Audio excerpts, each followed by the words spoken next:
Andrew, good to see you again. Could you introduce yourself and your business? Hey, Mark. Yeah, nice to see you again too. So just a quick recap. I'm one of the co-founders and CEO of Solway. We're a digital agency focused on building digital products end to end. And we've been for the longest time horizontal company working with literally dozens of verticals. Mm. And then last year we pivoted to continue working horizontally with SMBs and then niche out with mid-market to go after industrial companies. So it's businesses in the range from like 100 million to billion that work in industrial vertical, which would be manufacturing, packaging, logistics, delivery, really anything that goes around working with like real products. And that maybe that's me craving for a little bit of things that are in the physical space because we've been building literally dozens of digital products. Mm. Okay, okay. And you also have a few in the crossover niches that we work in as well, right? So some prop techs fall into that side. Yeah. We've done a lot of work with PropTech. We've done a lot of work around building technologies for, in the real estate, either trading or um, purchase space. And on the PropTech side, we had really interesting projects where some of them, actually, especially during the pandemic, that was fun times when everybody was starting to pivot to go for virtual hosting of existing properties. Mm. So that was a big boom of people going after and trying to have remote management where it would be virtual presence of the person, essentially to not violate the local rules or not to expose anybody to potential risks. And then that sort of expanded more and more into just really property management and fleet management around the same ideas. We've seen a lot more projects recently in the space of, well, all of this hype is around AI and how there's automation technologies for customer management, for sales process, for operations. And we've done quite a bit of work recently around, how do we add sometimes automations, sometimes, conversational AI bots or knowledge systems that provide customers and end users with, additional ways to resolve their issues, or at least being able to get quick additional information or details without triggering a call to the customer support. Yeah, okay. And another um, really fun project that we recently were working on is building out. I don't want to even call it automations. It's really streamlining the process for go-to-market and for outreach. And Uh, actually, it was both outreach and inbound for a PropTech company. So they're working on getting essentially sales enablement for their team because it's when you're trying to go after a specific market or you're trying to expand, you have to do a ton of background research. And mm, with current technologies around deep research, and there's multiple limitations. Some of them open source, some of them are with Perplexity, some of them OpenAI. With any of those, you can massively streamline the process and really get the LLM do the groundwork for you, where it will present you, here's the potential links to explore, here's the potential information that you're looking for, and give you that sort of foundation where, like if you go into a brand new segment or new market, new zip code that you never worked with, all of a sudden, you know what's local, what's relevant, which areas are hip, kind of information that would take you like hours upon hours of Googling. And now all of a sudden it's at your fingertips in like 5, 10 minutes. yeah. Um, and that's been really transformative, especially watching the sales team, where they always say that sales guys shouldn't be the analysts, and it's like, yeah, well, they need that information, and all of a sudden it's there, it's in front of them, and they can start figuring out, what would be the outreach, what would be the messaging. Or if they're responding to inbound, somebody requested, hey, like, hey, how are you guys operating in this region, or would you expand here? All of a sudden, before they even get to their laptop, there is a summary with a background info and potential relevant Mm, information for them to look at. nice. Okay, okay. And is is that translating through to how you're dealing with with prospects as well? So do you use that technology, the stuff you pull out in We actually, yeah, we're doing a lot of dogfooding. When we work, we built multiple projects, including for like Fortune 500 company, mm, where it's a 10 billion behemoth, and they had very much old school process for go to market, and we helped them build the pipeline. It's not even pipeline. I don't know what properly to describe it. Like their sales team, of course, has extensive playbooks. hmm They know exactly what the steps are, what the procedures, what's the messaging, everything. And everything, of course, is legally compliant, and legal team was very happy with all of that. We took all of that and put into a system where all of those steps became fully connected, and we converted their internal notes into really context for the LLM that was pulling information from both public sources, as well as we built what's called a knowledge graph, which is the fancy term for really the repository that's been parsed of the internal documents. And we combine that really sensitive, confidential information that's, really institutional knowledge together with public sources. You really have this live updates to anything that they already knew about their businesses, competitors, customers, where that gets essentially enriched with information from online sources and gets you really the most up-to-date view on the market. And when we were doing all of this, we pretty much were running in parallel experiments to us. We were like, well, we do the outreach, we do the communication, we do all these campaigns. yeah. What if we went and started adding all this level of detail that we have?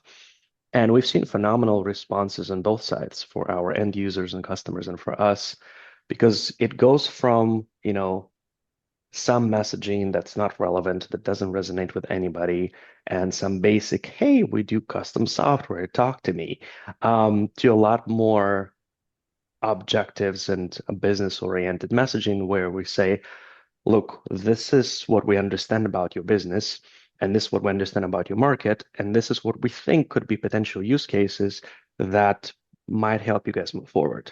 Yeah. And if it's something that's interesting, there's no obligation, we'll happily chat and see if there is a fit for us to try to do something together, or at least, we'll prepare a demo of something we've done before.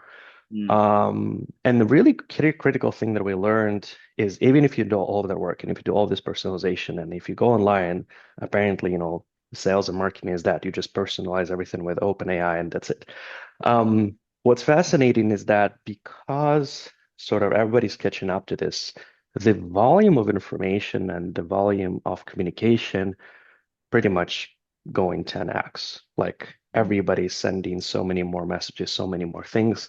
And we actually went the other way. We decided we're going to be a lot more focused and not, don't do spray and pray. It's going to be more of a let's go after vertical, let's go after businesses we understand. And I mentioned earlier, like we work with industrial companies. My personal background is PhD in engineering, postdoc in computational sciences. And, I had a pretty much a career before starting in Solway in working with engineers, like electrical engineers, mechanical engineers, yeah. hardware engineers. So when we talk to these companies, like let's say my PhD work is around metals in ocean, and we talk to metal processing facility, I know what the pain points are. I spend the time on the floor. I spend the time in the mill. And Mm, like I know what I know their business, I know their market, and all the research work that I've done before helps me to relate to, what could be pain points or friction points. mhm, And with all of that, it would you would think that, oh great, that's the holy grail, done, sales are done. No. The most interesting thing that we learned is that even if you have sort of full profile compatibility with the industry, you understand the market, you put in personalized messaging and you work around use case that you know for a fact from previous conversations, it's really relevant. um, that's where you learn that there's still the second component to all of this, and that's the intent signals. mhm. If the customer doesn't have urgency, or the customer is not looking to make any change today, or they just finished transformation project that took the last 2 years of their life and no vacation, it doesn't matter what you're preaching, it doesn't matter what you think, and you might have the best tool or model or approach that's supposed to save them billions of dollars. if it's not the right timing, it's not going to work.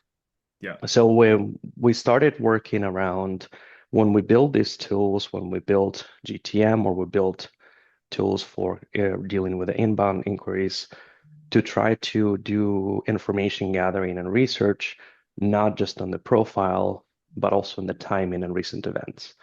Okay. And that really helped to get through the noise because, Mm. you don't want to be sending, I tell everybody like I never check my email because my email gets, I don't know, hundreds to 1,000 cold emails every day. Yeah. Being 9 years in business, your email is everywhere on every list. Yeah. So like if somebody reached out to me and even they had the best solution or, the best approach that I was looking for, I wouldn't even have capacity to even look at it because like delete. Hmm. Yeah. Um, so that's what really been one of the important lessons for us learning is that in the space where everybody can afford and everybody can execute on personalized messaging, it's really about staying focused. Mm. Okay. And I think so on the software custom software development side of things, the most common message that I see is people just talking about themselves all the time. So it's we do. Well, of course, we're so proud of ourselves. Yeah. Yeah. Yeah. But I think for majority of the time, if they had even with the worst message where they just talk about themselves all the time in the message and they got the timing right, people would go ahead, right? So even if all that personalization's out the door, the timing is the most important thing because if I was looking at getting some custom software developed and someone messaged me saying we do custom software development, I talk to them. Yeah, yeah. And So and that's an important point, when we go full circle from business development back to marketing, linking the two. All of these efforts, and especially in a crowded, noisy space, they require to have additional ways of communicating, additional ways of interacting with potential audience with the market. And on our end, our strategy has been for the last, I think, 2 years. We run a newsletter. That's the one I personally, um, really, that's the biggest sort of commitment for me every month to yeah. to get it out and find something interesting, while keeping it brief. We have socials across all channels, and we also do some, I don't want to say they're not proper nurture campaigns, but we do a bit of an outreach and staying in touch with the customers, and exactly for the same reason, being top of mind. Mm, And there is this cross-channel effect where if you're just on the outreach side, it might not be the right timing, or it might be too much, or somebody's not looking for new partners. But if we have blog, we have socials, we have newsletter, we have educational content where in addition to say, hey, talk to us, we're happy to always chat. And this is the culture that I brought from academia. In academia, you don't pay for advice.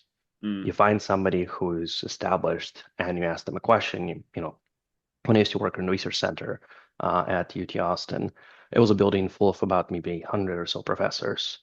If I had a question pretty much in any area of research or field, I would just find on which floor they are, knock on their door, and ask my question. yeah. So the same policy we have with us is like, we're always happy to chat and it doesn't require you to commit to anything. We're not going to put you in a funnel to sell you anything. It's if you have a question, you're trying to figure out something difficult, technical, or really operations is another really tough subject, then we can chat and we discuss it, and we're happy to share educational content because in addition to doing commercial work, we're still doing quite a bit of R&D with the government-funded projects.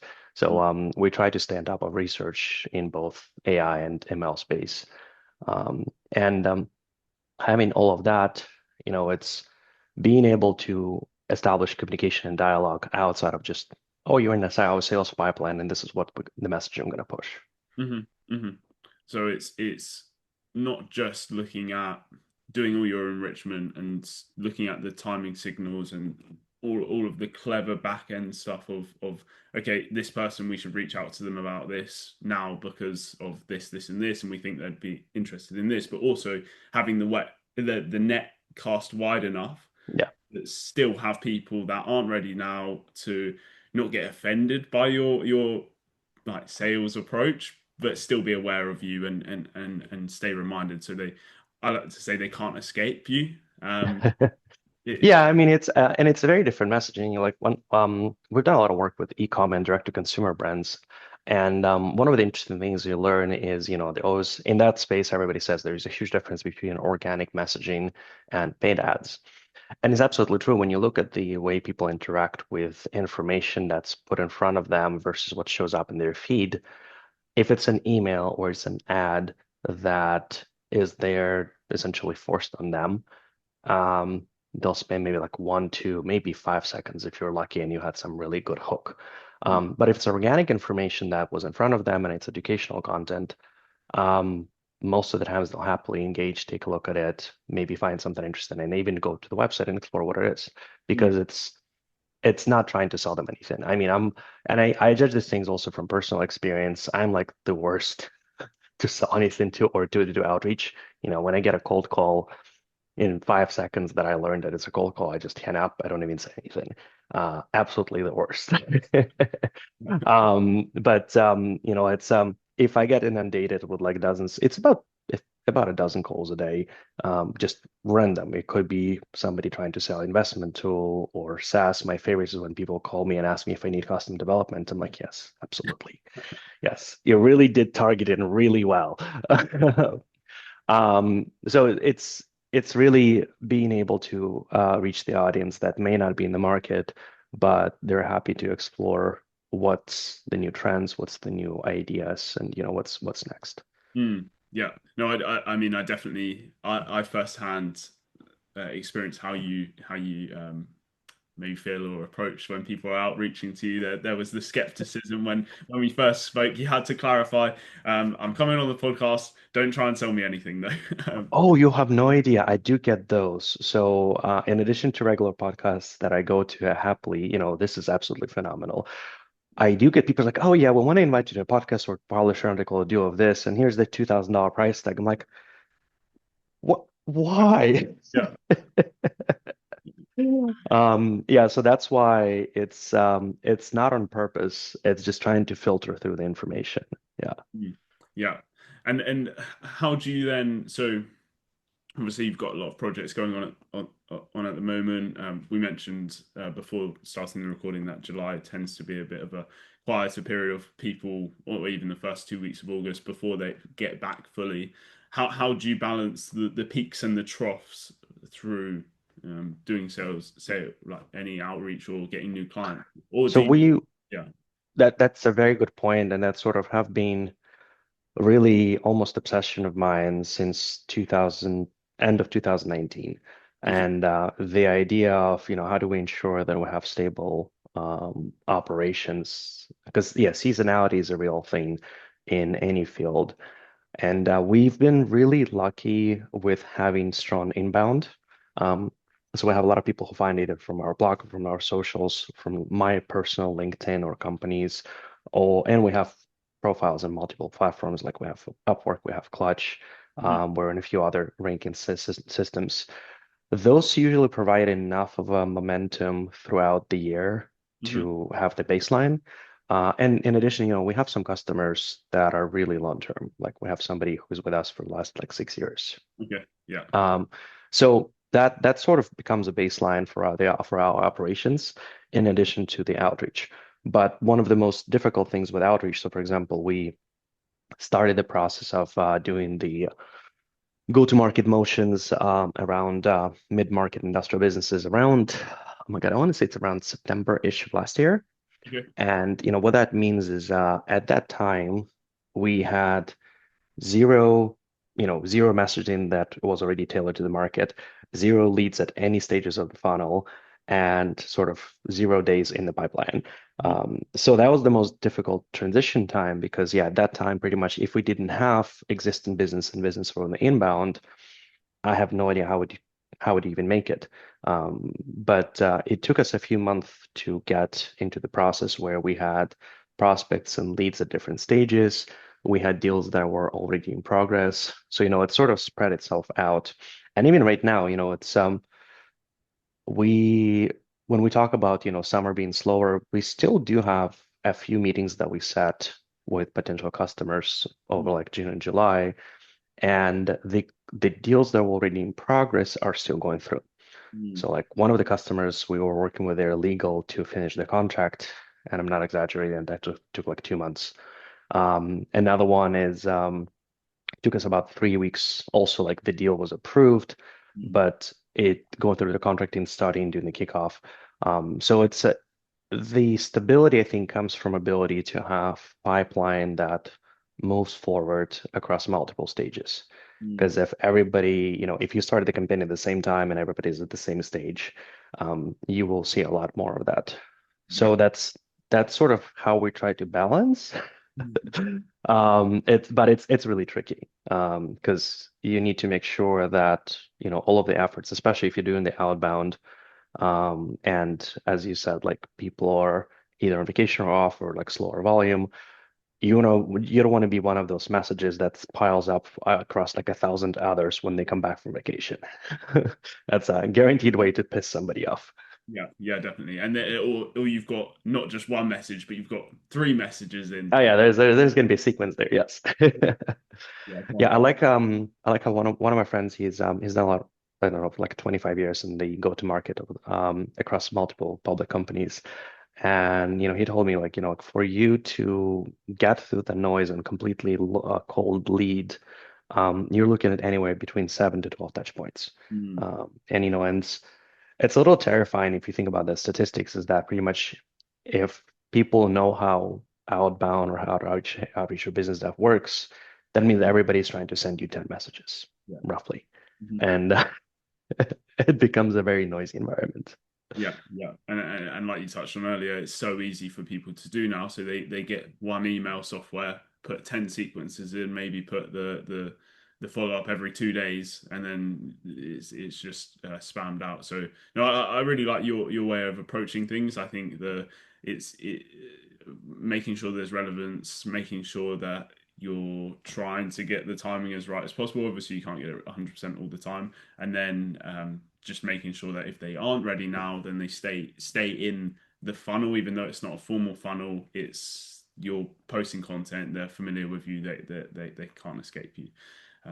Okay, so what does that mean your next year looks like? What are your goals, challenges that you're facing? So genuinely, it's a tough question because we spent the last year of building out the process, branding, positioning, really everything around new vertical, and we got traction. We're now finally, I can finally sort of relax that process started and works. Yeah. But yeah, now the tricky question and sort of the thing that I'm trying to figure out from strategy side is, are we ready to go and explore two additional channels, which would be industry events and paid ads? Yeah. And the reason why I'm saying are we ready yet is, we've been around for a long time and we work with many companies. But when we started doing the outreach and we started going after, larger segments and more niched out vertical, um, we learned that, as I mentioned earlier, you really need to stay relevant and you need to be laser focused on what is your core value prop. Mhm. And it's been an adventure to figure out how do we talk about what we do with that customer and with that market. And what we're trying to understand now is that clear enough now, where if we invest time to go to conferences and approach people in in-person events or have some maybe organized meetings as well as paid ads, that it would be clear for them to understand that this could be something that could help them. Mm, yeah. So where it's maybe not so much you can't tell about the timings and taking them from where I'd say maybe you've got a warmer lead because you've done the research on people doing outbound before, but now it's people that you're doing all of that discovery research and seeing if you can help them all in a split second. Yes, exactly. Somebody in my network told me this, and I think they're absolutely right, is that Um, if you want to go and be able to successfully sell your business across these channels that, you have limited interaction, it's not about elevator pitch anymore because elevator pitch is whatever, 30, 45 seconds. It's now about, can you describe in pretty much 5 words or less what you do? Mm. And the formula that they shared was, uh, I do X to help businesses get Y. Okay. Yeah. It's like, if you cannot say that in the clear terms, you're not clear what you're selling and what you were actually doing for the customers. Mhm. And I think we're approaching the point where we went from, oh, we do custom software, your desire, we execute, to being able to say, okay, so for this specific business in this region at this stage of their operations, we can come in and say, hey, we're gonna build the automation, let's say, for your supply chain Mhm. that will provide you visibility and reduce incident rate by, let's say, 5x, Mhm. like something extremely specific. Mhm. Uh, and also the tricky part there is that we also need to be able to back up those claims. So you cannot just randomly come up with like, hey, ChatGPT, tell me best KPIs for this business. Um, so it's now about building case studies from the customers that we already onboarded and executing, and being able to provide real measurements. Because if they ask you like, oh, how do you know that you're going to reduce the incidence rate? And like, well, we've done it before for like the last 4 customers, and we approached it, very, very carefully and phased out rollout, but eventually the team dropped like 90% of claims to be automatically resolved, Mhm. something like this. So I think, yeah, over the next year, it's figuring out and getting into more competitive channels, more really uh, difficult situations, and try to see if we can broaden the audience. Yeah, nice. Okay, and then also probably a challenge that may come off the back of that. I'm just thinking in the in person scenarios at the industry events, you could have your messaging, your statement of we help or I help X do Y to solve this, and then someone could say, "Oh, interesting. Could you help out with this instead though?" And it's the being able to say no as well. I Yeah. think. Um, Yeah, I was like, oh yeah, of course we've done that before. No, because it's just as a business, even now that I'm talking about my career, my personal experience in software world is over 20 years. Mm. But even as a business, we've been doing it for 9 years, 110 plus projects delivered. Pretty much anything that people mention to me, I'm like, yeah, we've definitely done this before. Yeah, okay. Yeah, fine. And then I guess so for us, we've definitely done that before, and then it's a slippery slope, and then all of a sudden the profit from my side just goes because all of a sudden I've Yeah, all of a sudden we're again completely horizontal yeah, because we're just doing everything for everyone. yeah, Um, yeah, so that's really tricky. I mean, as most funders will tell you, staying focused is not our forte. yeah. Yeah.